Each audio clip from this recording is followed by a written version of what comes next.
Bismillahirrahmanirrahim, alhamdulillah rabbil alamin. Boa tarde, irmãos e irmãs. A mim foi atribuída a tarefa de discorrer um pouco sobre os aspectos jurídicos dos desafios da família muçulmana numa comunidade em que ela é minoria. Mais uma vez, eu, como fiz ontem, tentarei apresentar o tema de uma maneira jurídica, respeitando o fato de que a maior parte dos irmãos e irmãs não tem formação em direito. Então, tentarei ser o mais didático e, portanto, falarei de uma maneira bastante pausada. Eu ontem falei de Constituição e hoje falarei também. Há um importante dispositivo na Constituição brasileira, é o parágrafo 3º do artigo 226.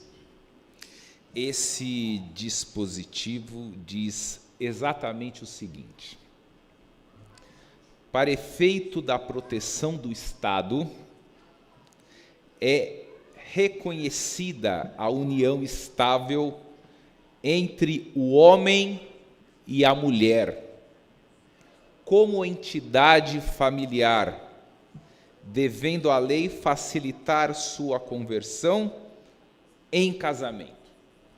Em outras palavras, para a Constituição do Brasil, é família a união entre homem e mulher. Nada obstante, o Supremo Tribunal Federal é o órgão de cúpula do Poder Judiciário. Imaginemos o Judiciário como uma pirâmide. O vértice superior é ocupado pelo órgão chamado Supremo Tribunal Federal. O Supremo Tribunal Federal foi provocado por meio de duas ações. Esse julgamento foi feito no dia 5 de maio de 2011, e o Supremo Tribunal Federal disse exatamente o seguinte: embora esteja escrito no texto da Constituição que só é entidade familiar a união entre homem e mulher, não é assim exatamente que a Constituição deve ser lida. Ele cita um outro dispositivo da Constituição que diz exatamente o seguinte, é o artigo 3º, inciso 4 da Constituição. Constitui objetivo fundamental do Brasil promover o bem de todos, sem preconceito de origem, raça, sexo, cor, idade e qualquer outra forma de discriminação. O que isso significa? Prestem bastante atenção. O Supremo pôs de lado um dispositivo que diz que só é família a união entre homens e mulheres, entre um homem e uma mulher, e colocou de lado um outro dispositivo também da Constituição que veda o preconceito. E ele reescreveu o primeiro dispositivo, olhando para o segundo. Me perdoem a comparação, é como se eu lesse o texto do Corão e dissesse o seguinte: este primeiro versículo é mais importante do que o segundo. Então eu vou invalidar o segundo dispositivo ou vou reescrevê-lo, porque existe uma hierarquia entre eles. Entendem o raciocínio? É como se a Constituição tivesse dentro de si regras com pesos diferentes. Isso, do ponto de vista lógico, é uma excrescência.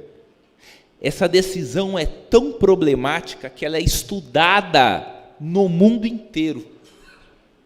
É considerada pelos estudiosos a decisão mais ativista da história mundial dos tribunais constitucionais. Veja o Brasil sendo estudado negativamente. Então, o que disse o Supremo Tribunal Federal? Ao arrepio do que está escrito na Constituição. Ele disse: também é entidade familiar a união entre pessoas do mesmo sexo. Não é mais só homem e mulher, mas pode ser homem e homem ou mulher e mulher. Isso tem consequências lógicas.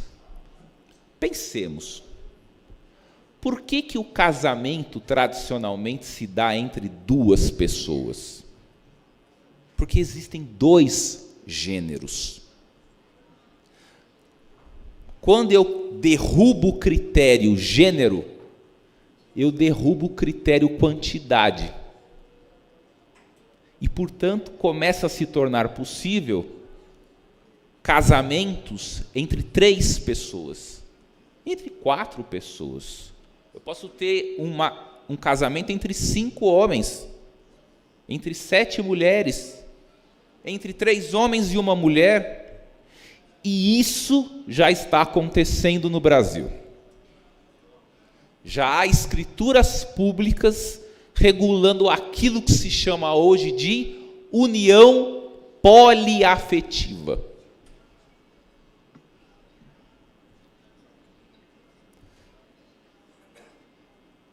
Na época eu dizia que isso ia acontecer, as pessoas me xingavam nas redes sociais. Já está acontecendo.